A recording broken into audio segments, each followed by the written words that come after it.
We're back, and of course, we are live on X Spaces. You can join the conversation on Facebook, on YouTube, and of course, on myjoyonline.com. My name is Elton Bobby, as always. Now, President John Mahama has mandated all his appointees to declare their assets by March 31st, 2025, or risk consequences, including possible removal from office. The directive comes after President Mahama himself officially declared his assets in compliance with the constitutional requirements. His written declaration submitted to the Audit Service and received by the Auditor General Johnson Akuamo details the properties and assets he owns. I've just performed a simple but brief, very important act of presenting my completed assets declaration forms to the Auditor General as required by Article 286 of the 1992 Constitution and the Public Office Holders Declaration of Assets and Disqualifications Act 1998, Act 550. Ghana's assets declaration regime and its related activities have often been shrouded in secrecy, and only unless in special circumstances compliance is often difficult to measure. In times past, I would privately have presented these forms to the Auditor General in fulfillment of my statutory obligation. I've taken this step of presenting these forms publicly as a way of injecting some openness and transparency into the process of assets declaration. I've always maintained that while it is all well and good to punish corruption, a more effective way of addressing the canker is preventing it from occurring in the first place. I honestly believe that if properly curated and enforced, the assets declaration process can become a sustainable tool for tackling corruption. Corruption by nature is insidious and thrives under the cover of darkness. The more light that is shown on it, the more likely that it will be fought successfully. I've also taken this step to send an unmistakable signal to all public office holders, especially those that I have appointed, that I take the declaration of assets very seriously and expect full compliance from them.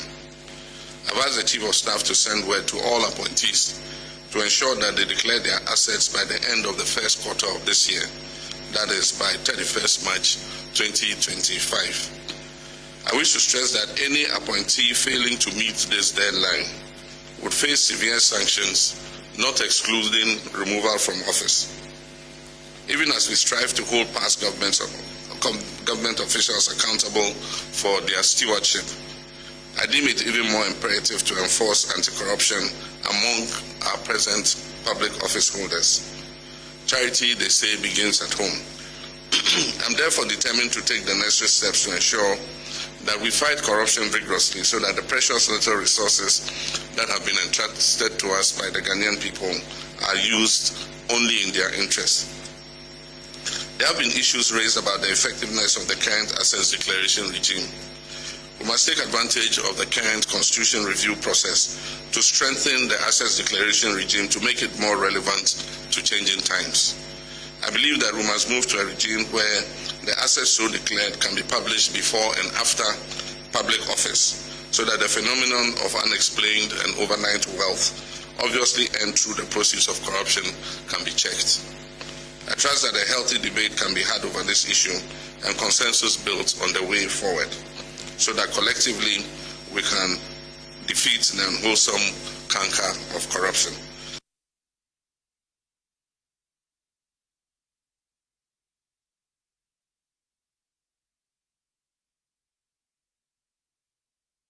Right, so we're going to hear from the Auditor General shortly, because he raised some issues about what the ministers or those who are expected to declare their assets are supposed to do. We'll bring that one to you shortly. But the thing is that, President Mahama has done what is expected of him as contained in the 1992 Constitution, the details of which we do not know. Let's bring in an anti-corruption crusader, Adam Senano. He joins us via. We also get some comments from the seat of government, the presidency. But let me start with Mr. Senano. Also joining us is private legal practitioner Martin Pebu. First of all, Mr. Senano, you heard President Mahama. This may not be enough. The reason why there's an ongoing process to review the 1992 Constitution, such that in the exercise that he undertook today, perhaps we would have known the property owned by the president. Absolutely. First of all, I think it's important to commend the president for showing leadership by example. And I think he makes it quite categorically clear that he's not going to countenance any of his appointees who do not also do same by the end of 31st March. I think that's a very good start. Now, however, the instrument we are dealing with has a challenge, and that is the issue of verification first, secondly, the issue of publication, and some would even suggest even the issue of scope. So we don't know what the president has put in that document, and that's unfortunate. Ideally, as our sister nation, Nigeria, has done, this should be put out for any citizen to be able to go and cross-check and confirm that what they do know about the assets of the president is fully captured in his declaration. So that is a gap that should be addressed. I'm not quite sure whether it is just a constitutional matter. I think that the law itself is where the issue is. I think the Constitution sets out the framework. I don't think we have a problem, so to speak, there. I think the problem is at the operational level where the current law is not fit for purpose. Let me take the initial reaction of private legal practitioner, Mr. Martin Pebu. So, Mr. Pebu, this clearly should not call for any fanfare because that is expected of him anyway. And if you can unmute for me, Mr. Pebu. Martin, you are muted. Okay. Yes, it's a brother. Yes. I think the fanfare is in order because, like the president said, he's doing this to motivate the appointees to do the same. So that at least now that it's been done, they say a picture is worth 1,000 words. So I'm sure people would send this news item round. You find it on the various social media handles. And so it will remind the appointees. The only snag is that I think the March 31st is too long. I say so because, you see, the Constitution actually says it should be done before appointees take office. It should be, it not should, the word is not should, it must be done before appointees take office. So look at Article 286 Clause 1. It says that a person who holds a public office mentioned in Clause 5 of this article shall submit to the Auditor General a written declaration of all property or assets owned by or liabilities owed by him, whether directly or indirectly. A, within 3 months after the coming into force of this Constitution. So this is out. The Constitution has been on for how many years now? Or before taking office. Or before taking office, as the case may be. So it simply means if it's the case of the Constitution just coming into force, then it's 3 months. But if the Constitution is being enforced for more than 3 months, then it must be before. So I think President Mahama, we should appeal to him to look at it again. Because initially, I heard 2 weeks. And even when he mentioned 2 weeks, we drew his attention to 286 Clause 1. Now it's gone to March 31st. I think we can do better. The reason I say so, and let's pay attention to this, is that, of course, let me also mention, there's a certain law there. The president also mentioned it, the public office holders, into brackets, declaration of assets, blah, blah, law. When you go in there, it gives up to 6 months, right? But that is wrong. You know, when you read Clause 1 of this Constitution, it makes it clear that the Constitution is the supreme law. So that particular provision you find in the Act 550 is unconstitutional. And I'm aware that Mensa Thompson has taken that case to court. Right. The Supreme Court is going to rule on it. So I'm talking about Article 1, Clause 2. This Constitution shall be the supreme law of Ghana, and any other law found to be inconsistent with any provision of this Constitution shall, to the extent of the inconsistency, be void.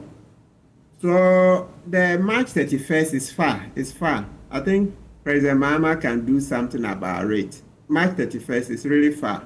And you see, Mr. Bruby, now let's come to the practical aspect of it.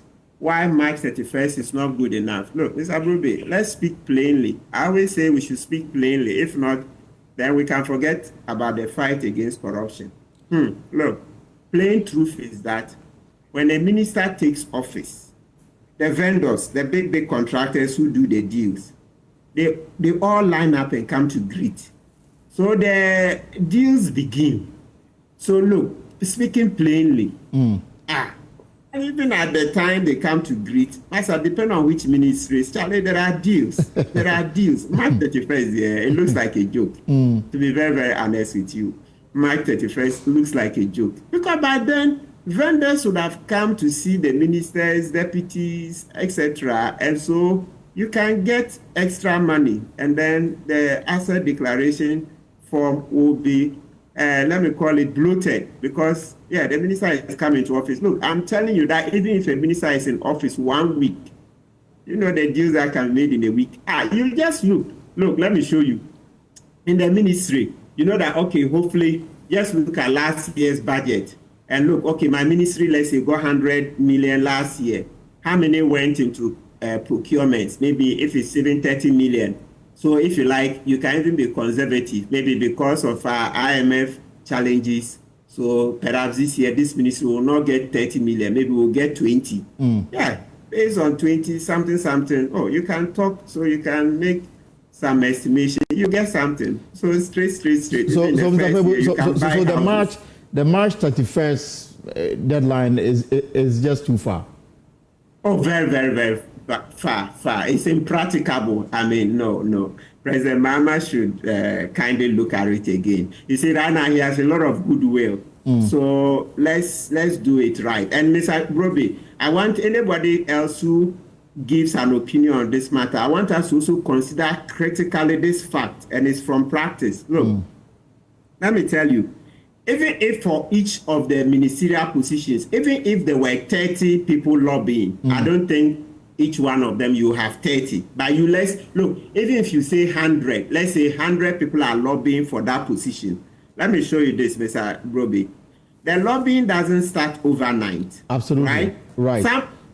Some started 6 months ago. And that's not like that's the first lobbying. But the reason I'm referring to the 6 months one is that it's publicly out there, where Mr. Seydou Nketia came out and made known to the public that the lobbying was distracting the campaign activities. Check. It must have been sometime June or July. Let's just Google it. Seydou Nketia complains about lobbying taking too much time. Joy News, I think you carried it. Of Your course, sister yes. station carried it, right? So my point is that because these papers don't cost much, 1 page, 2 pages, then when you start lobbying, please go to Auditor General's office and get the form. So start filling in. And I'm telling you that even the 6 months, it's not everybody who started 6 months ago. Some people started lobbying even 2 years ago, because this election was won in the year 2022. By end of 2022, it was clear that MPP couldn't win. You know, that was the year of the hyperinflations, Comedy and so much. You know, I even helped, did Kumi Preku reloaded demonstration in November 2022, etc. So 2022 was the critical, the deciding year. So my point is that these lobbyings don't start. It's not 2 hours. You just go and tell the president, I want to be regional minister. Then the next 2 hours you are giving. No. So my point is that at the time you are lobbying, also go for the form.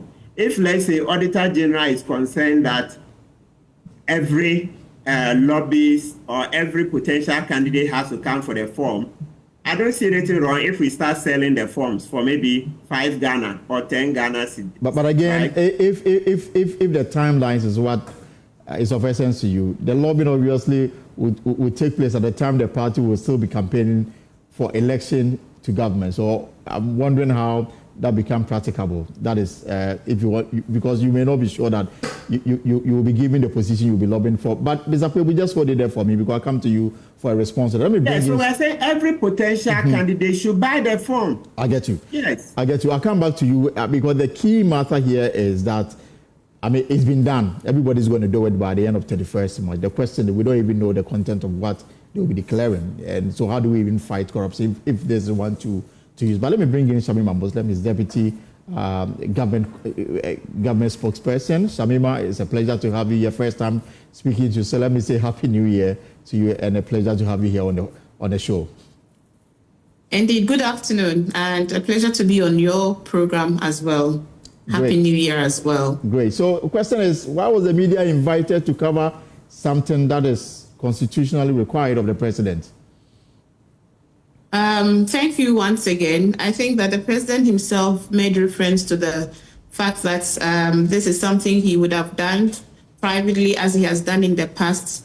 But because of the focus of his current mandate and what he wants to do in terms of resetting, this country, there are a lot of symbolic actions that he has been taking since he came into office. And today was one such symbolic action to, again, convey to the people of Ghana, but also to convey very seriously to his appointees that these things that he asks of them, he takes them seriously, and people will pay the prices and the price if they don't comply. And it's also to draw our collective attention to the raft of other public office holders.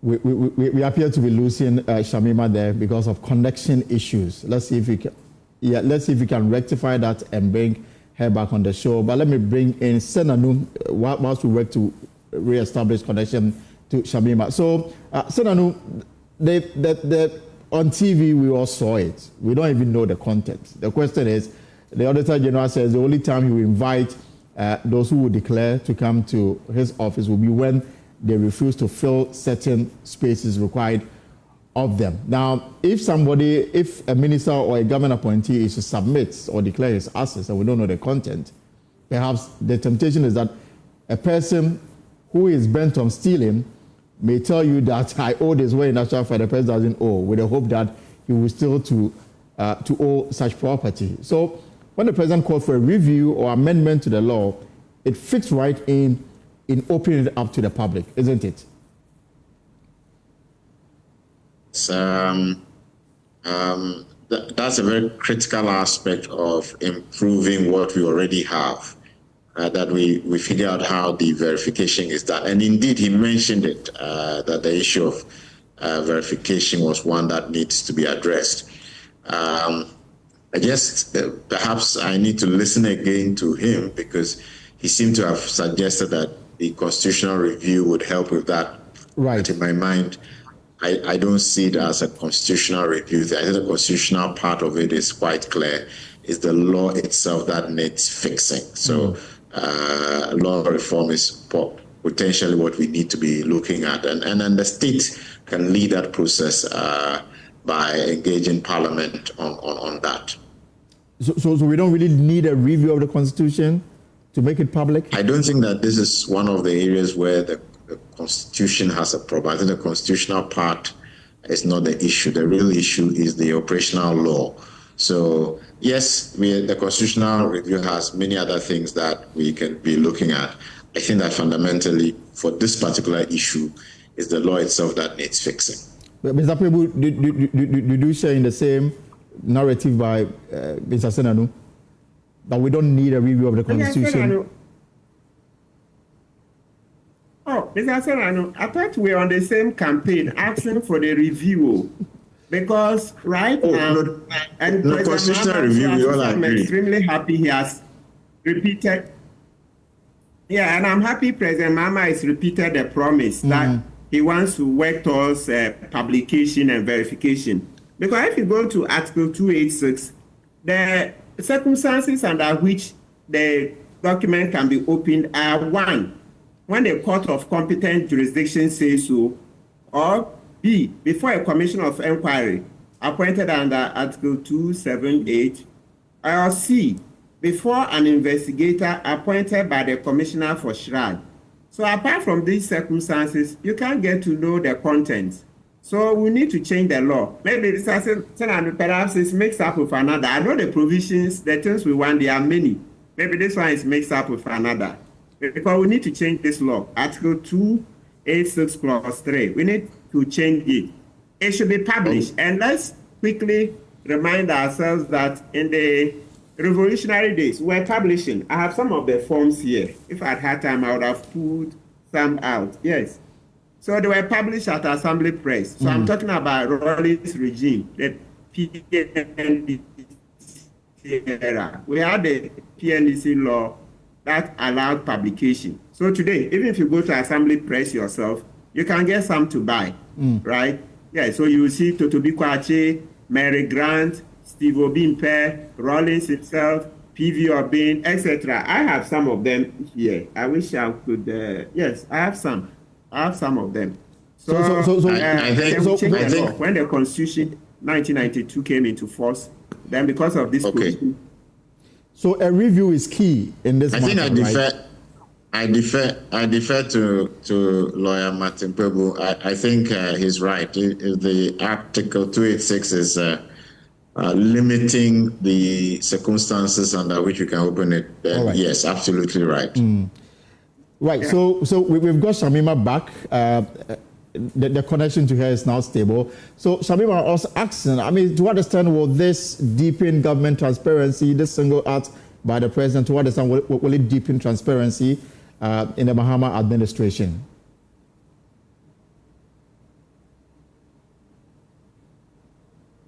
I think Amuti will do muted. For you.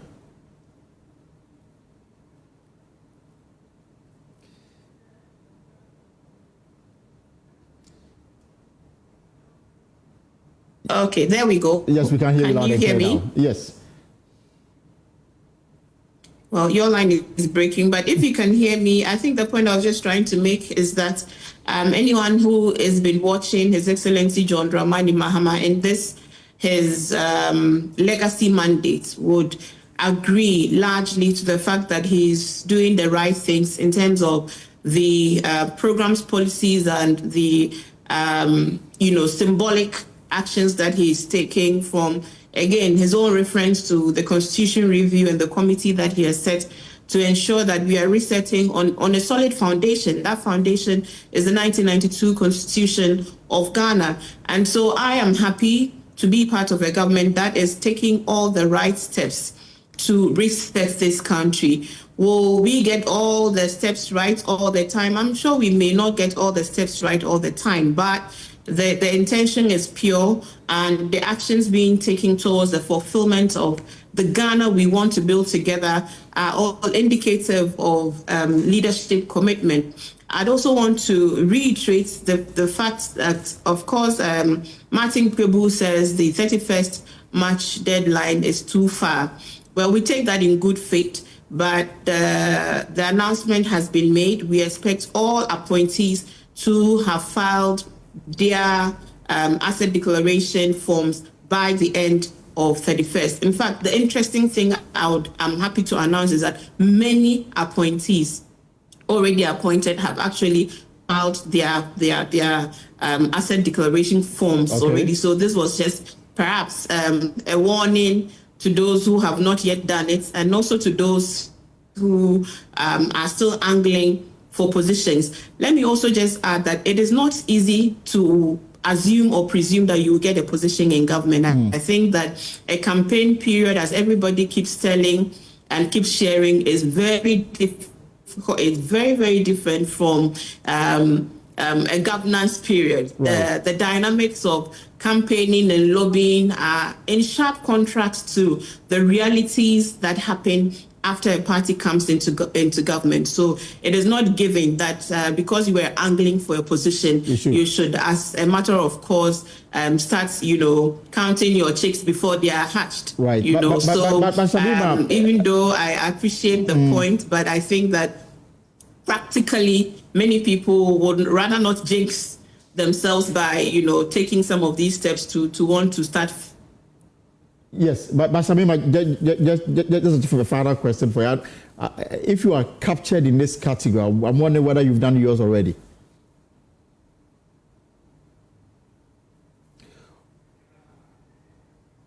Well, again, the connection to her is that bad. Let me pick final thoughts for Mr. Martin Kpebu and, of course, Adam Sedano. So, Mr. Kpebu, your final thoughts on this matter? Yeah, so, Mr. Brophy, I think what we should do, I'm still the same Kpebu. Please, you guys have to go and interview President Mahama again. You have to, let's read Article 286 plus 1 to him. They get busy. Let's push. No, that's why we brought him. I'm unashamed to say that, yes, I voted for him. Okay, that's my first time of voting for him. And I was clear that I was not going to vote for Bawumia. I didn't hide it because I voted for Akufo-Addo the first time and got sorely disappointed. So I voted for JM. But it doesn't mean that if JM gets the law wrong, because I voted for him, I would not say anything. No, we have to point out to him gently. It's a democracy we are building. I think if we push enough, it's going to have to reverse it. Because, and especially as this is not the first time, right?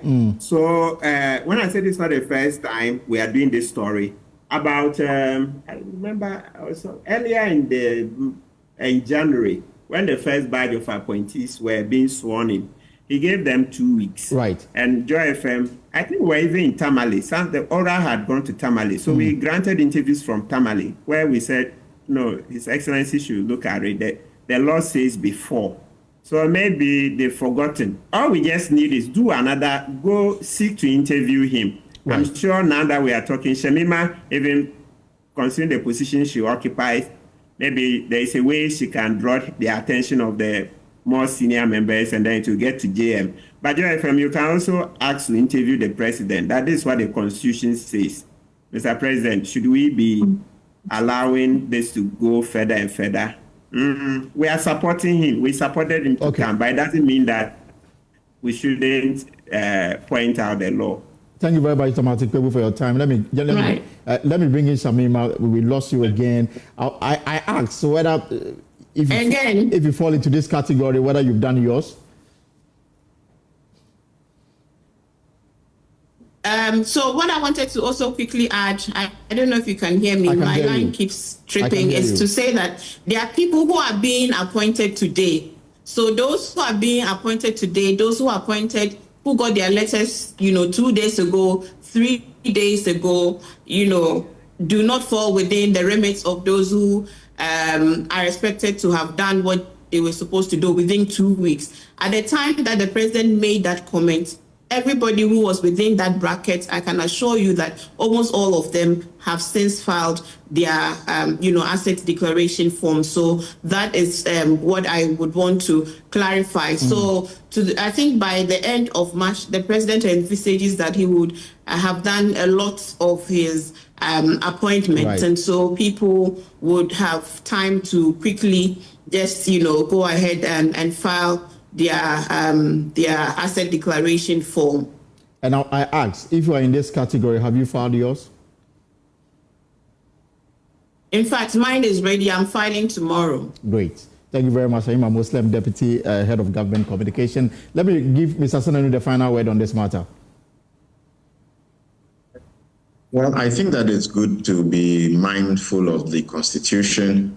I don't think it's unpractical. I think that when you have been appointed, take a day to fill in. In fact, once you get into the vetting or whichever mode, you should be ready with that list of items. Just make sure you've completed it, filed it, and then take office. It's important that we take things like the Constitution very seriously. Kudos to the President for showing the way. We are excited that the Constitutional Review Committee will look at some of these matters. And let's hold everybody accountable. That way, hopefully, we'll get better results in terms of anti-corruption and the fight that we're engaged in at the moment. Thank you so much. Adam Senanu is anti-corruption crusader. We'll leave it here and continue this discussion going forward. Now, let me take you live to the International Press Center, where the president of the Ghana Journalists Association is addressing the media on a variety of issues.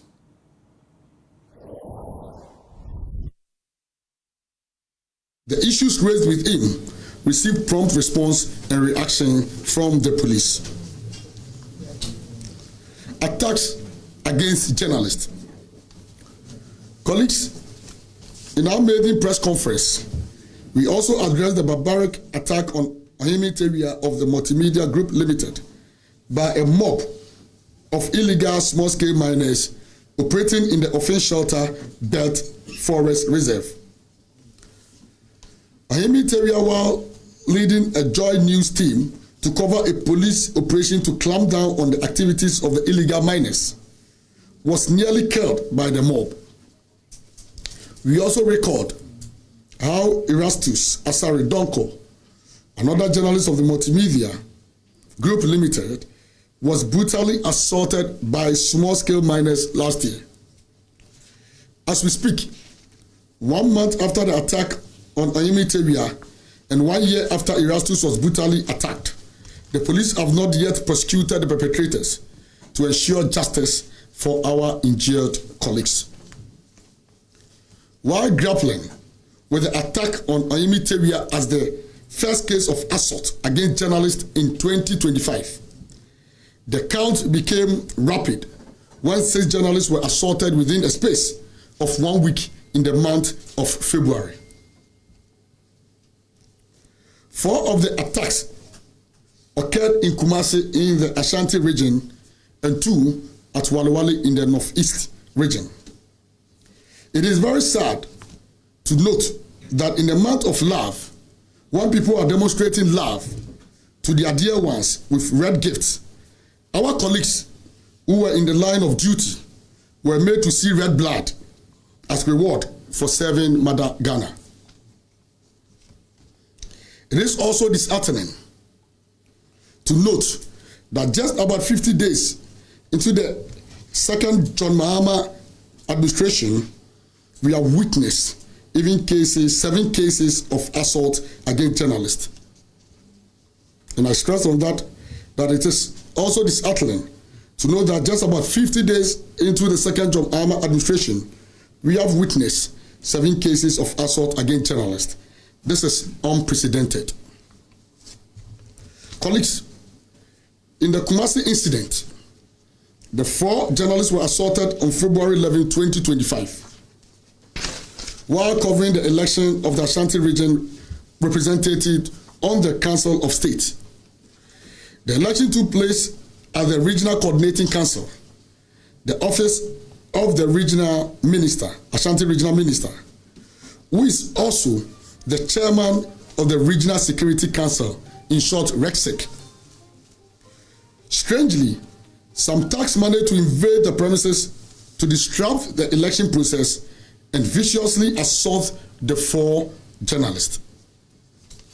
Colleagues, the GJ Ashanti region assisted the victim to go to hospital and report the matter to the police.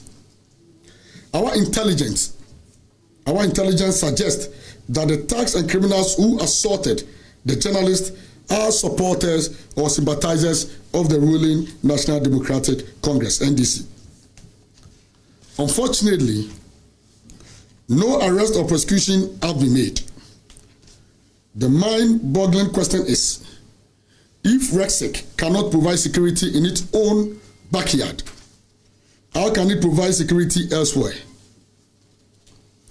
This only sends worrying signals that Ghana is heading towards a state of anarchy. It appears there's no law and order, and there's no security in the country. That is most unfortunate. Colleagues, in the Wale case, journalist Alasan Dukulugu of Asasi Radio and journalist Tahiru Ibrahim of ZA Multimedia were assaulted by military personnel while covering an incident involving the setting ablaze of a bus at Nelerigu Junction. The incident occurred in the presence of the police, but they neither protected the journalist nor arrested the perpetrators, as the police are mandated to do by law. We once again call on the Ghana Police Service, as promised by the IGP, to bring the perpetrators to face justice. We will not end there. We also call on the Military High Command to investigate this incident and sanction the wayward military personnel. The assault of the 2 journalists at Waliwali and other incidents of lawlessness and impunity across the country fortify our belief that Ghana is heading to a state of anarchy, and people of good conscience must resist and halt that trend.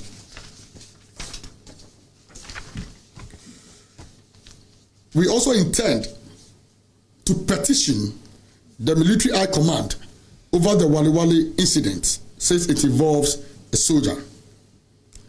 And we trust in the competences.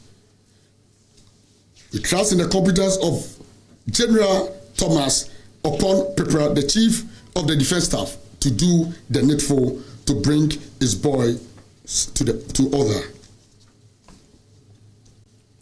Colleagues, there were some disturbing issues that attended the Waliwali incident, which need to be addressed frontally.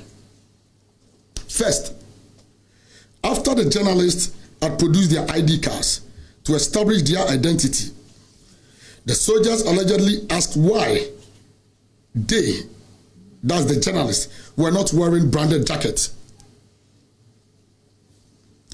We wish to make this clear that in as much as wearing of branded jackets may be desirable for journalists in their field of work, even for their safety and security, not doing so does not take away their real and true identity. And we dare say it does not in any way whatsoever warrant assaults. It is also not the duty of a soldier or police, our men and women in uniform, to tell a journalist the attire to wear as clearance for discharging their constitutional watchdog mandate.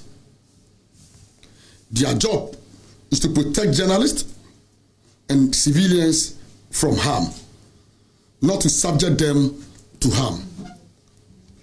And their mandate is to assist journalists and civilians, not to assault them. The second issue is the assertion made by the security personnel that the journalists could not cover the incident because they, that the security personnel, were undertaking an operation. That is absolutely false.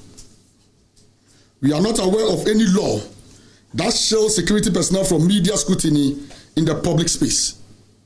In fact, there are many instances where the courts have ruled in favor of media coverage of the activities of security personnel in the public space. So for the police and military to operate with such mindset is tantamount to lawlessness. Colleagues, we wish to take this opportunity to appeal to one of our own, senior member of this fraternity, the President of the Republic of Ghana, President John Dramani Mahama, to take a personal interest in these cases as the Commander-in-Chief of the Ghana Armed Forces and ensure that the perpetrators are arrested, arraigned, and punished for their crimes. In making this appeal, we remind the President of the commitment he made to the media and the nation on 7 July 2024 at the Kempinski Gold Coast Hotel. During a media engagement, on that occasion, I, on behalf of the GJ and the media fraternity, asked President Mahama, then flag bearer of the NDC, about his thoughts on the privatization of the state-owned media and assault against media practitioners. The president said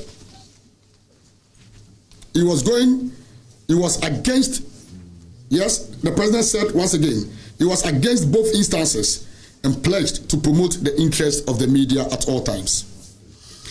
This is the time we expect the president, who is one of us, to redeem his pledge and to share in the plight of journalists. We shall continue to remind him of his assuring words. We hope he will not give us cause to believe those words were mere rhetoric. Undesirable media practices. Colleagues, we do not always cry about negative treatment against media practitioners. We also decry negative media practices, both with a view to ensuring free and responsible media. Our attention has been drawn to one of such negative media practices, which we wish to address promptly. It is about the designation of the midday news on Angel FM. They call it orgasm news. We think using the word orgasm to christen the midday news defiles decency in journalism. We urge the management of Angel FM to be positively innovative and find an angelic name for the midday news. Taking counsel from 1 Corinthians chapter 10, verse 23. All things are lawful, but not all things are expedient. All things are lawful, but not all things edify. American Standard Version. The management of Angel FM ought to appreciate the mission of angels. They bring good news, not orgasm news. Issues of national concern. Colleagues, in our maiden press conference for this year, we justified the mandate of the GJA to address critical issues of national concern and not just those bordering on the media. We made reference to our broad watchdog mandate under Article 162(5) of the 1992 Constitution as the basis for justification. As the basis for such justification. Proceeding from that tangent, one critical national issue we wish to address today is the high cost of locally produced chocolate. As you can see, we've demonstrated some here. There has always been a clarion call on Ghanaian and other nationals resident in the country to consume made in Ghana products. There is also a good reason for renaming Valentine's Day as National Chocolate Day in Ghana and dedicating the month of February for chocolate consumption, the month of love. We are all expected to show love with chocolate to our dear ones on Chocolate Day. Is it not the case? Yeah. But the price of locally produced chocolate is too high and way beyond the pockets of the middle and lower classes of society. For instance, one bar of golden tree, one bar of golden tree chocolate is sold at wholesale price for 25 Ghana cedis at the Cocoa Board shop in Accra.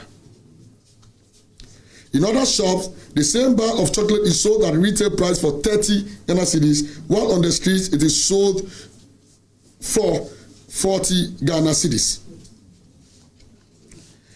How many Ghanaians can afford this with the current minimum wage of 18.15 pesos? They cannot afford this. But since their taste buds are active and they may crave for chocolate, the reasonable thing for them to do is to resort to foreign products at the detriment of our national economy. Why can't Ghana the second leading cocoa producer in the world, produce chocolate at affordable prices for Ghanaians to enjoy the fruit of their labor and the gift from their maker. We urge the Cocoa Board and our very good friend and brother who is now leading the charge, Comrade and Senior Randy Abe, and Cocoa Processing Company to do something about this, since we are still in the chocolate month, the month of love.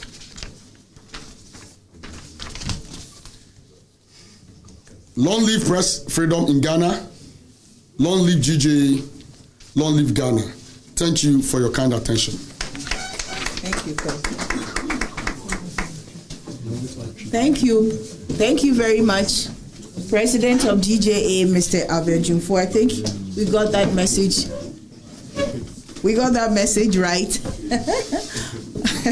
I think the most interesting one will be the chocolate affair, because we all love chocolate, don't we? You know, sometimes you need to bring it down a bit. You don't need to be overly serious. It's the month of love, by the way. You know, but on a more serious note, there's absolutely no justification for an attack on a journalist. Absolutely. We got that message right. There's no justification. You can't justify anything at all. Well, so we've been watching a news conference from the International Press Center addressed by the President of the Ghana Journalists Association. And of course, we'll take a short break. When we return, we'll talk about the National Education Conference currently underway in the Volta Regional Capital Hall here on the Pulse. You're welcome back. This is the Pulse here on Journey. We've got a breaking news this afternoon coming from the Office of the Special Prosecutor. According to what we are just getting from the Office of Special Prosecutor, the Special Prosecutor declared Kenneth Nanaya Ofori-Atta, a former Minister of Finance, a wanted person and a fugitive from justice, on the grounds that he had failed to indicate a reasonable time of his return to the jurisdiction, although he had been informed by the Office of the Special Prosecutor that he was a suspect in various suspected corruption and corruption-related cases, and he had been directed to physically attend the OSP in Accra on a specified date at a specified time for interviewing. Now, according to the OSP, on the 18th of February 2025, that's today, Mr. Ofori-Atta transmitted a communication through his lawyers to the OSP by which he stated a definite date of his voluntary return to the jurisdiction. This marks a major shift for Mr. Ofori-Atta's previous intention of remaining outside the jurisdiction indefinitely. On the 18th of February 2025, Mr. Ofori-Atta acceded to the OSP acceded to Mr. Ofori-Atta's request as he deemed he stated that date of voluntary return to the jurisdiction reasonable in the circumstances. Thus, today, the Special Prosecutor rescheduled the date of Mr. Ofori-Atta's attendance at the OSP, taking into account Mr. Ofori-Atta's stated date of voluntary return to the jurisdiction. Consequently, Mr. Ofori-Atta has been removed from the OSP's list of wanted persons, and the OSP ceases to consider Mr. Ofori-Atta a fugitive from justice pending his voluntary return to the jurisdiction, as stated in the date Mr. Ofori-Atta failed to voluntarily. If the Mr. Ofori-Atta failed to voluntarily return to the jurisdiction, his stated date, he and Mr. Ofori-Atta failed to attend the OSP on the scheduled date, he shall be re-entered on the OSP list of wanted persons, and the OSP shall then consider him a fugitive from justice, and the OSP shall take all the necessary legal steps to secure his return to the jurisdiction and the attendance at the OSP at our own choosing. The OSP is committed to its mandate of ensuring accountability guided by due process and fairness. So this is the breaking news coming in from the Office of the Special Prosecutor. According to the statement that is just coming in from the Office of the Special Prosecutor, they have correspondence from Kenneth Nanaya Ofori-Atta, the former finance minister, that he has intentions of returning to the country and attend to the OSP. And consequently, the OSP has, Mr. Ofori-Atta has been removed from the OSP's list of wanted persons, and the OSP ceases to consider Mr. Ofori-Atta a fugitive from justice pending his voluntary return to the jurisdiction. If Mr. Ofori-Atta fails to voluntarily return to the jurisdiction as he has stated in his letter to the OSP. And if Mr. Ofori-Atta fails to attend the OSP on the rescheduled date, he shall be re-entered on the OSP's list of wanted persons, and the OSP shall then consider him a fugitive from justice, and the OSP shall take all the necessary legal action to secure his return to the jurisdiction and attendance at the OSP at our own choosing. And this is signed by Kise Jabem, the special prosecutor, dated today, 18 February 2025. So this is the breaking news from the OSP. Ken Ofori-Atta is no longer a wanted person. Ken Ofori-Atta is no longer a fugitive from justice because he's written to the OSP indicating when he will be available in the country to attend to the invitation of the OSP. That is the breaking news coming your way this afternoon from the Office of the Special Prosecutor. Mr. Martin Pebu joins me for a quick reaction to the Mr. Pebu. This is just coming from the Office of the Special Prosecutor. They've taken steps to remove Mr. Ken Ofori-Atta's name from the wanted persons list as no longer a fugitive from justice because according to the OSP, Mr. Ofori-Atta has reached out, giving indication when he will be available in the country to attend to this invitation. Your reaction?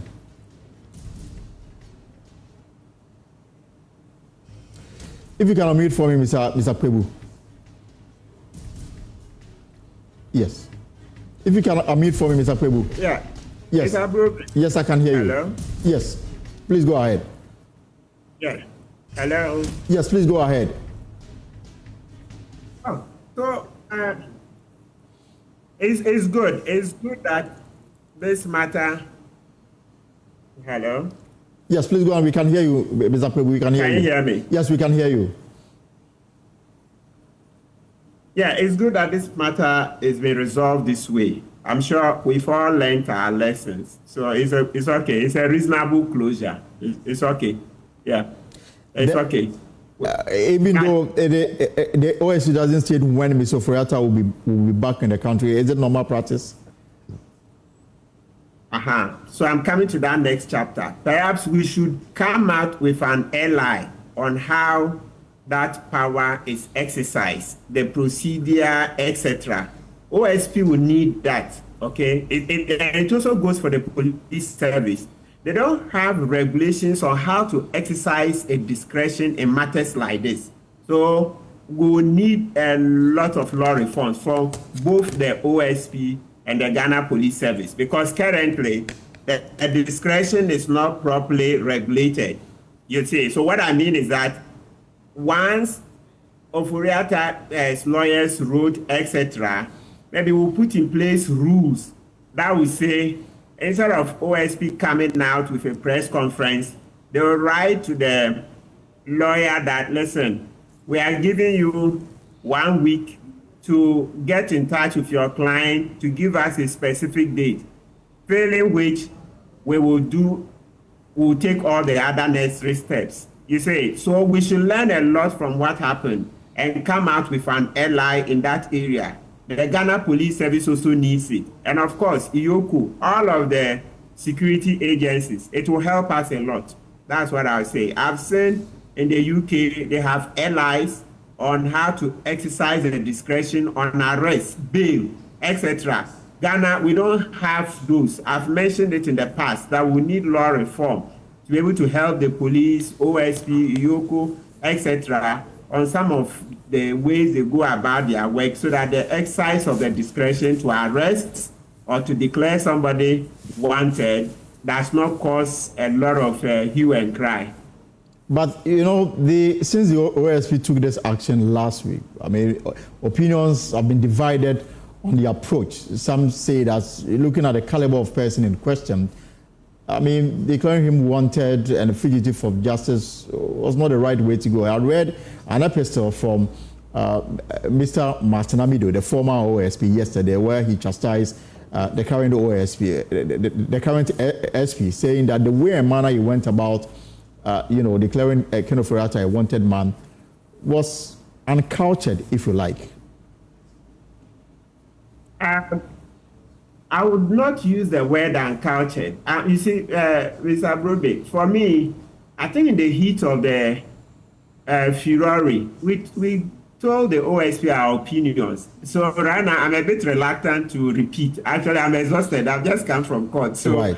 I'm not, like, but I won't say uncultured. You remember we said the key thing was that Mr. Ofori-Atta wrote to the chief of staff before leaving. Right. And I think all of that, our understanding is that because of the stature of Ofori-Atta, once he wrote that letter to the chief of staff, and everybody knows that Ofori-Atta is needed for a lot of purposes. I mean, when to refine the sentence, it's needed in many investigations because in his tenure as finance minister, we thought that he helped too much in the loot. We know even his own data bank.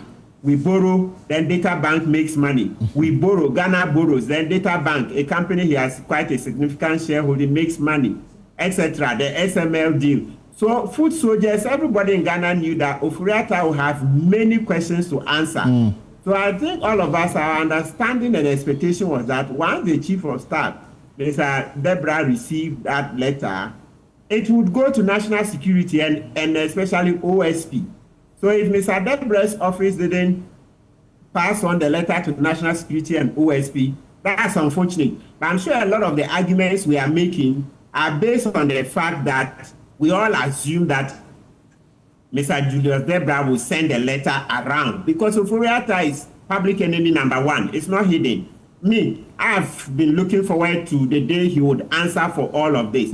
But it doesn't mean that we should, take him on at any cost without due regard for the rule of law. That's how come. So even people who heard me saying that I'm not in support of the OSP declaring him wanted, they were surprised. And I said, yes, I'm a lawyer. I'm using the law. I cannot just say because I want Ofori-Atta to answer questions here in Akufo-Addo, etc. It means that we should throw away the law and just grab him by the neck and start dealing with him anyhow. No. So that's why I say it's good.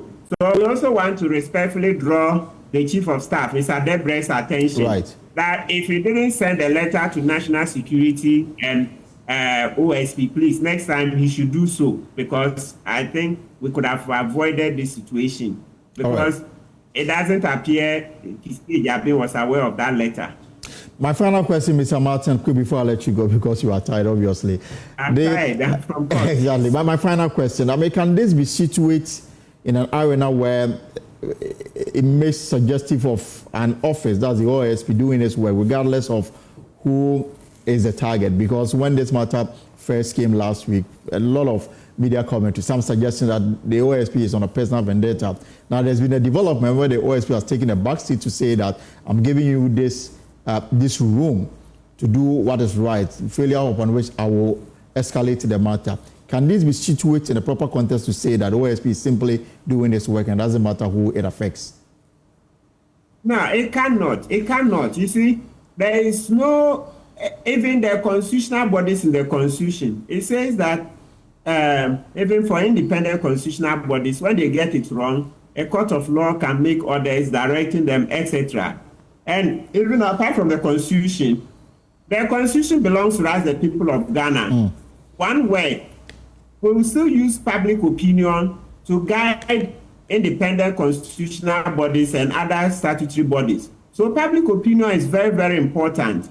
It was clear to majority of us that no, the manner in which Mr. Ofori-Atta is being declared a wanted person is not appropriate. That's how come citizens join. Me who wants to see Ofori-Atta tried and hopefully jailed, I had to join that. This one there at the Braka. I don't think the manner in which it was done was right.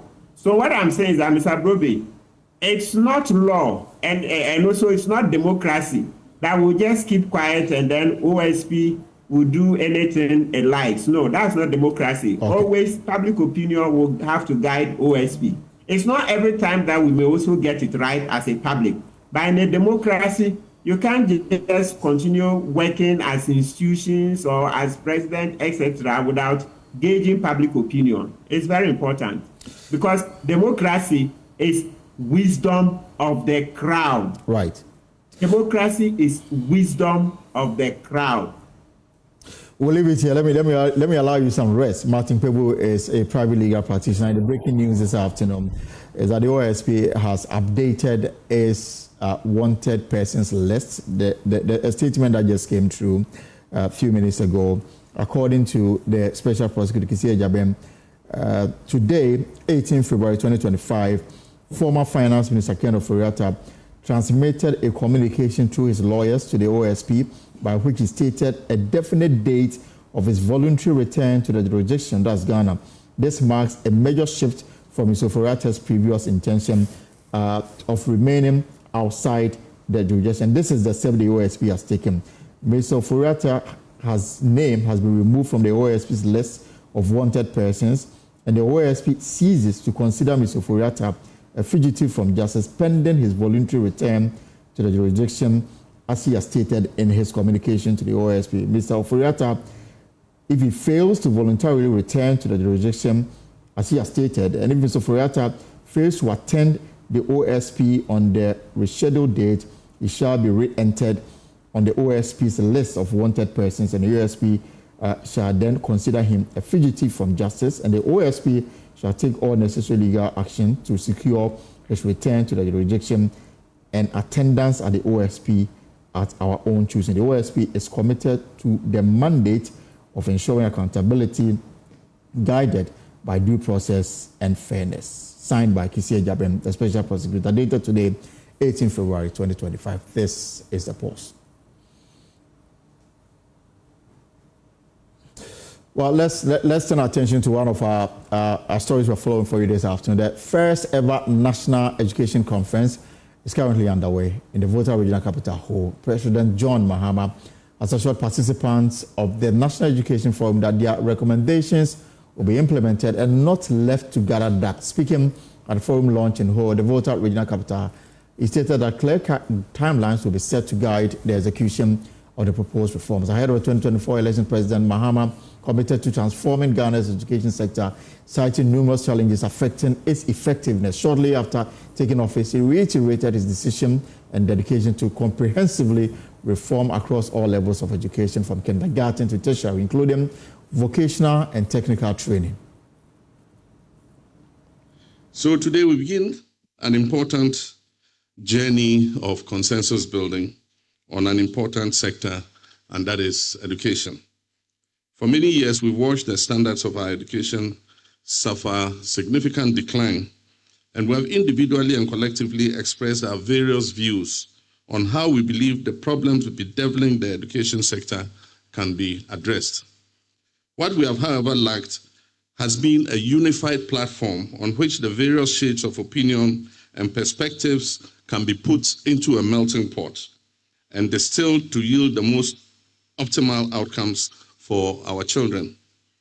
In the years preceding my coming into office, I had indicated my desire to convene a national dialogue on the best approach to giving Ghanaian children a shot at a better life through quality and relevant education. I committed to ensuring that all who are concerned about education in Ghana have an opportunity to contribute meaningfully to shaping the policies and programs that will deliver the kind of education we all want.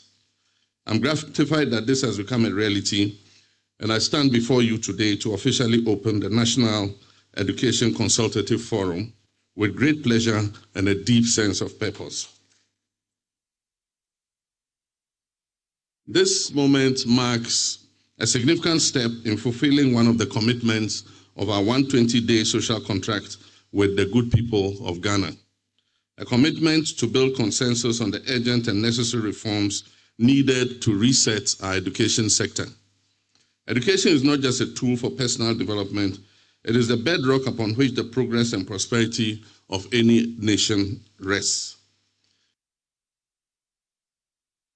Well, the man with the responsibility to lead the reform is Haruna Iddrisu, the sector minister. He says government is committed to transforming Ghana's educational sector to make it one of the best in the world.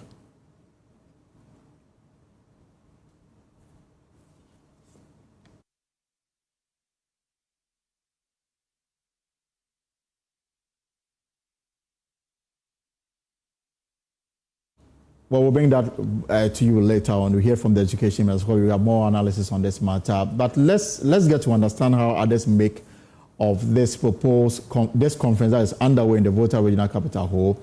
to sort of fine-tune our educational sector. In a keynote address on the topic, increasing access to quality education for marginalized groups, Professor Emmanuel Champon urged government not to implement the free SHS as a policy that benefits the poor, but a subsidy for the rich. We are faced with a stark choice when it comes to free SHS, and it's something that we have all been talking about.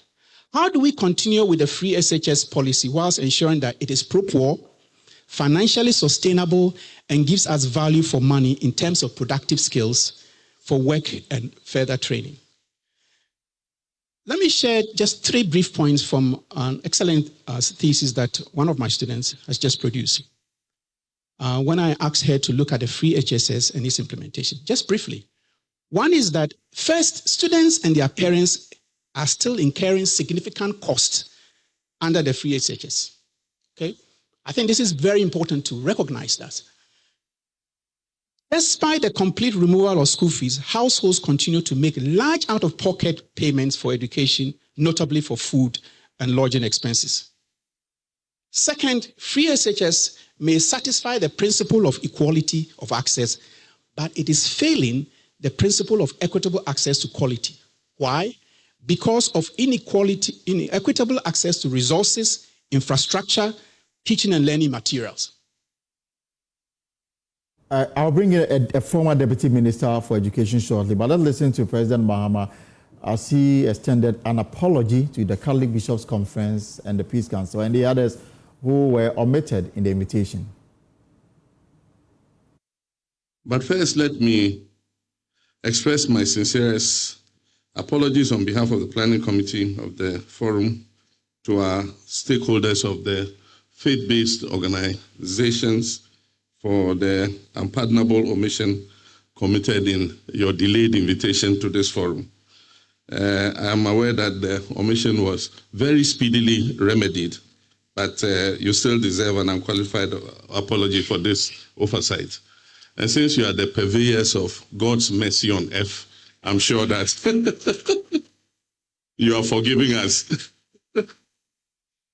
Thank you very much. And we know you are important stakeholders because you own some of the schools. And so this educational forum is important to see how we carry everybody together. So let me bring in a former Deputy Minister for Education, Reverend Tim Ford, who is also a Member of Parliament. We strongly believe that this conference is a waste of time and resources. Reverend, you're welcome to the post and good to see you. Yeah, thank you very much, Elton. Thanks for having me. So why are you not in Ho? I have not received an invitation, just as you have also not received an invitation to Ho.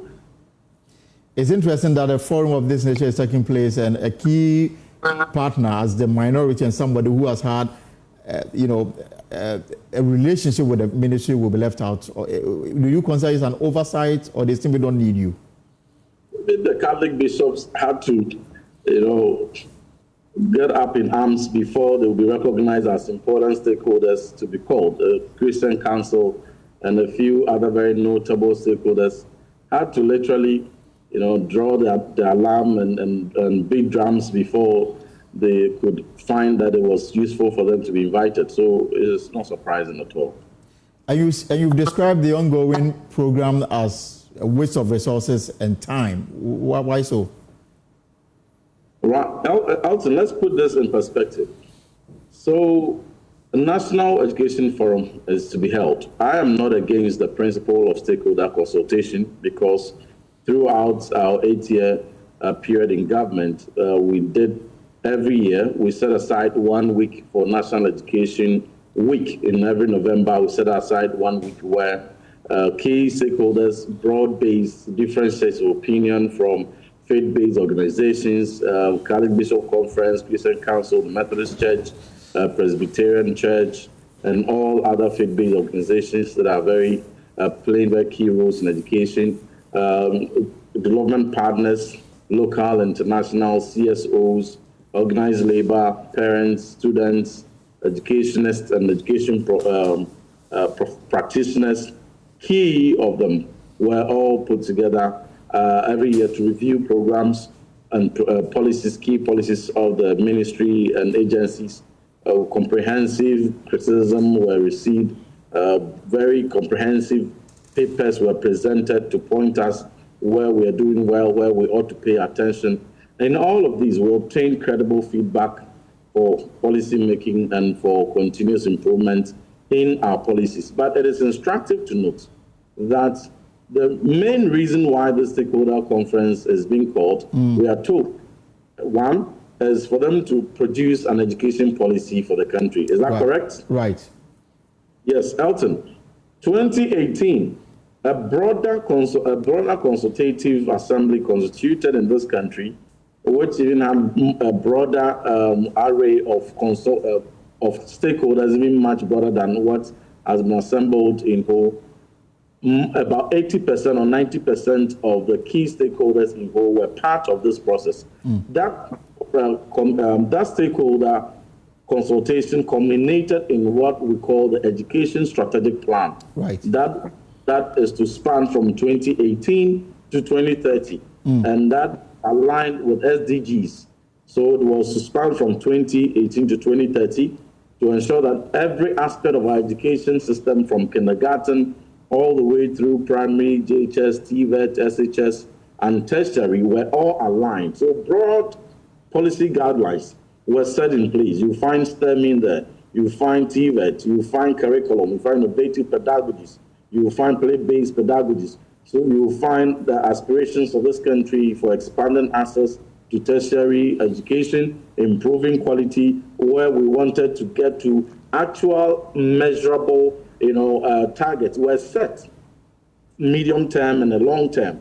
And that policy is still very much active and is very much potent. Right. And so it's expected that successive governments will be guided by that strategic plan, which is a broad education policy of this country. And if they have some innovation or some improvements, incremental improvements, they want to tweak it, they go ahead with it. That is one. So the question is, are the consultations going to set aside that strategic document, jettison it, and completely come up with a new education policy for the country? If not, how different is what they are going to produce from what is existing? Again, others are also asking questions that as a government, you had 8 years in opposition. Right. You had a to tour the length and breadth of this country, and you have become familiar with challenges in the education sector, if there are, and for which reason you proposed certain alternative policies, which in your view is more superior to what was existing, what the S4 government implemented. You saw those specific promises. That becomes the embodiment of your vision for the sector. You craft your manifesto and give specific promises how you're going to turn things around in the education sector, how you're going to continue free SHS, how you're going to expand it to include private schools. You also stated your intent and your vision to conduct mean testing to determine which parents can afford and those who cannot afford, so that some sections of the population will pay as part of your free SHS. You also stated that you will cancel double track. You will immediately as you come into office. You also stated that instead of the 30% perishable remittances we were dispersing to schools for feeding and 70% supplied food by buffer stock, you would cancel that. You would remit 100% disbursement on food to the schools directly for them to do their own shopping and all that. Right. You also stated that you would give first-year students in all public tertiary institutions scholarship to pay for their first year. These are the clear vision that you have for education. Right. Among others, it is your social contract. It is those deliverables that Ghanaians, about 6.3 million voters, haven't voted for you, are holding you in expectation that you action them, show commitment, action them, don't turn around, don't take U-turn, let it find expression in the budget that is to come on March 11th. Right. And for see how you operationalize the social contract for which they voted you into power. Rev, if I may come in briefly, I mean, quite clearly from what we've heard all morning, that sustainability of the free SH appears to be one of the key issues that obviously will be discussed and decision taken on it. Government has not hidden away from the fact that there must be a dedicated source of funding to keep the program running. Some have even suggested that we should scrap it. You've been in that office before. In terms of sustaining it and having the finances to back it, what will be your suggestion in terms of having the dedicated funding to run the free senior high school program? I'll come to that shortly, Elton, but if you may indulge me, I want to establish the point, the basis for which I disagree with the timing of this National Education Forum. I'll be taken out of context that I'm just debunking or dismissing the usefulness of stakeholder consultation. But the timing is wrong. And I'm making the point that right at the outset, you come in with your vision. You don't come into power to say, well, I don't have any vision. I want the stakeholders to come together and decide how education must be run and to set a vision for me to run my education sector. That is not how you do it. You have, if you had any consultations, the right timing for the consultations were at the time that you were crafting your vision, before your manifesto were even put together. That was the time that stakeholders ought to be engaged. That was the time differences of opinion and nuances had to be engaged. That was the time you needed to obtain the views on the cross-section of stakeholders on how dedicated funding to free SHS and all that. But that wasn't done. But you put in these promises based on which people have voted for you. You start running with it. After the midline, you conduct your assessment, you can have your evaluation, you can have your education stakeholder forum done where they point to you, they give you feedback, they can revise a few things and tell you this is what's going well and this is what is not going well. Now the question is, are you going to set aside the vision and the social contract you put in your manifesto aside, the specific promises, some of which I mentioned, and whatever that is contained in a policy proposal arising out of this stakeholder conference, rather be the guide and the reference book from which you're going to implement your education sector reforms? That is the question I'm asking. Now, the two answers is, if the Education Forum produces a document that is different from what the president promised the good people of this country to do for education, then it is just an avenue to take a U-turn and to renege on the promises they gave and to say that, well, I promise I'll do 1, 2, 3, but the stakeholders have advised that we will set and rather focus on 1, 2, 3. If they're also going to produce the same things that are contained in your manifesto, then it's a complete waste of resources, putting hotel and paying their per diems and all the allowances and all the costs that will be incurred across the country. If they were coming out and all they are bringing is not reinventing the wheels, but the same as education strategic plan, broader policy document we already have, or the manifesto, the NDC manifesto being polished and being brought to us, then that is the basis of my assessment. But Reverend, wouldn't that also represent that, wouldn't the outcome, if different from what the party promised before the election, wouldn't that rather represent the wishes and aspirations of Ghanaians for the sector? How do you determine that? Because the basis for determining what the people want is what they voted for. So if you promise them something, for instance, when President Akufo-Addo promised free SHS and he won power in 2017, immediately he set out, he was clear in his mind the challenges in the education system and what he needed to do to solve it. So right at the outset, he set out to implement it. Then as we went on, all these stakeholder forum and the periodic consultations were done to review and adjustments made to it. Now, the president, in the speech that you just played, makes an assertion that education quality has declined, and for which this stakeholder consultation is necessary. I beg to differ.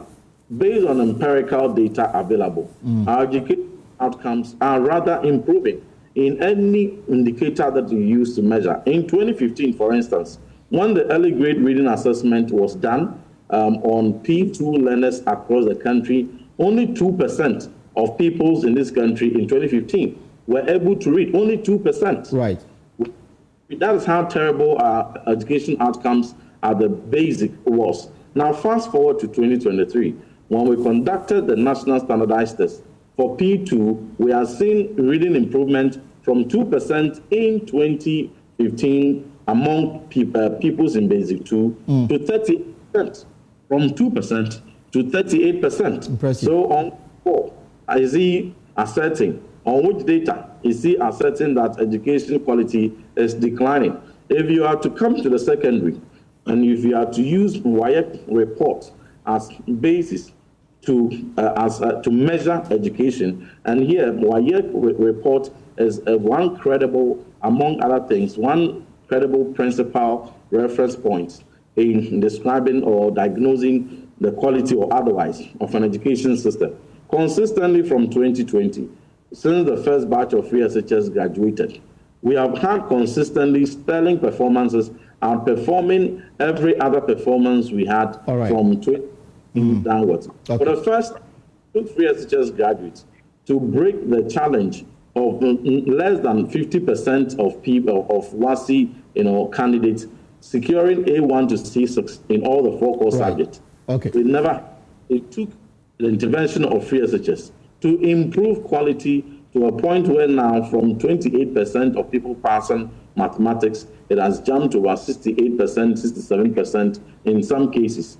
And same for English, from 32% of them pass 72% as we speak. So let him present the data, which that our education quality is declining. I am not saying that there was not a single challenge with any of the policies we implemented. Every policy has a challenge. But if you claim that you have superior policy alternative, we expect you to set it in motion and not to hide behind stakeholders to say, well, I'm waiting on what the stakeholders will tell me.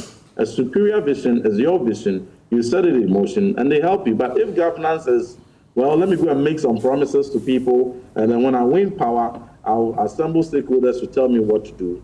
That is not the best of governance we expect. Thank you so much for your thoughts on this matter. Well, from what we picked, this conference is going to last for the next 10 days, so a lot to discuss and lots to chew, and of course the outcome will be made available to all Ghanaians. Thank you so much. But let's stay on education. The shortage of professional teachers at Sabanjida DA Basic School in the Tatale Sangule district of the Northern Region has left people at a dire disadvantage. With only 2 teachers handling kindergarten, want to say is untrained volunteers step in to fill the gap. But the results are deeply worrying. Lessons are falling short and people are unknowingly repeating critical errors that could haunt them for years to come. Here are extras from Joy News' latest series, Crumbling, stars produced by Emmanuel Jivenu in partnership with School for Life. And that's our show for today. My name is Elton Brobe. Have a good afternoon.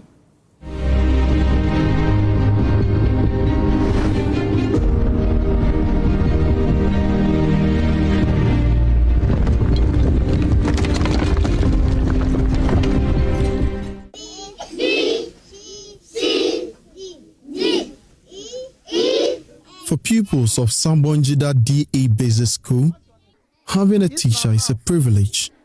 This my here. 2 trained teachers shoulder the responsibility of educating pupils from kindergarten to basic 6.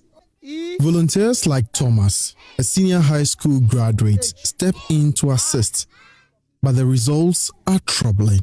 So I'm coming here to teaching ABCD, to describe yourself, to the 1, 2, 3, 2. So that's why that I'm coming to be teaching for my children. A, B, C. Oh, sorry. A, B, C, D. Thomas tries his best, but his grasp of the English language and teaching methodology raises concerns. K, M. In one instance, the alphabet L was missing from the blackboard. Where still, pupils are thought to pronounce M and N the same way, and these children repeat these errors with confidence. H, I, J, K, N. N. This is heartbreaking. These children are set up to fail before they even begin. I could not stand by and watch the blunder persist, so I intervened. There's an alphabet missing. What's it? H, I, J, K, N. L. So where's L? L is not there. So write the L there. Write the L. Okay, so this how to write the L. Now it's written this way. The situation grows grimmer. Yeah, you get it. I get it. The school has only 3 classrooms, forcing 2 different classes to share a single space. Teachers struggle to maintain focus and discipline while handling multiple levels at once. We are a lot of teachers. The whole school from KG1 to P6, we are only 2 teachers.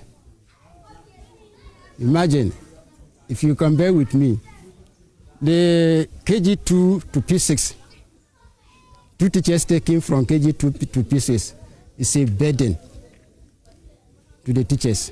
We have KG1 to P6. And when you look at the structure, standing there is 2 classes in one, which is very difficult for a teacher to be inside one class with 2 classes combined teaching. For pupils in kindergarten, their classroom is nothing more than a fenced area with blocks intended for construction now serving as furniture. These blocks were donated 5 years ago during the height of campaigning, but they were never used as promised. The little furniture there, they all like to sit on it. It will be a problem. They'll be there fighting, beating each other. Then if I didn't go there and arrange the blocks, I will arrange the blocks for them to those who didn't get a sitting place to sit down. Then I put some blocks inside the classroom for them to sit down. Then have a learning successfully. Okay. The campaign time, the last election campaign time, that he came and molded the blocks there that he wanted to build a classroom for the community or for the school. Then after winning, he didn't come back again. So it's the MP who molded the blocks down and it's still lying down. I decided with my staff that now I even called the PTA meeting. Then we talk. I informed the office, the CISO. Then they said, in case the blocks are lying down, spoiling, and they are not doing anything, we can use it to what? To make a runner pit. Or as we are saying, the KG is not having a sitting place, we can use it to fence around so that they can be sitting inside. So we use some of the blocks to fence the KG that will make it hard for them to be inside. The lack of support does not end there. The school is not part of the school feeding program, forcing pupils to walk home for meals.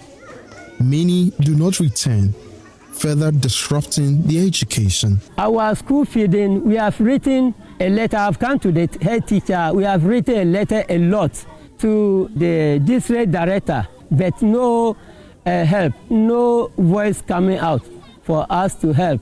The community is trying to keep the school afloat. Parents pay volunteers like Thomas in kind, working on their farm as laborers. They said they will sit down and decide either they will do contribution, they will contribute and pay them, or they will be helping them in their farms, the volunteers. Some of our children who are far away and they have completed, they are here, and we beg them so that when they help the head teacher to teach for some periods, then we, the parents, we help them in our farm so that we go and clear some land. We just raise some young men. This is what we used to help those who volunteer to help us. The head teacher and community leaders are calling on the government to act. They want more teachers, adequate classrooms, and inclusion in the school feeding program. A teacher is to teach somebody to also become somebody in future. Yes. So if I'm here to teach the children to become somebody more than me in future, and there's no place for me or for the children to learn and also become somebody in future, then how will I be happy? So that made me sad whenever I come here to teach. Our people in Sabunjira are crying. Whatever is here, we are looking for the government to come to our aid so that they will help us, so that our children will also get shade and sit and remove from the sitting under the tree, sitting under the shade, so that it will motivate some of our children so that they will also learn and go and be somebody in future. We are crying, government, come and into our aid. Be fair to us. I say again, be fair to us. Be fair to us, Sabunjira people. Be fair to us, government. Be fair to us. Basic education is the foundation of every child's future. But in Sabunjira, that foundation is crumbling. For these children, the dream of a brighter tomorrow seems distant. It is a call to action for policymakers to prioritize schools like this before it's too late. Emmanuel Jivenu, Joy News, Tatale Sangole, Northern Region. This my hand.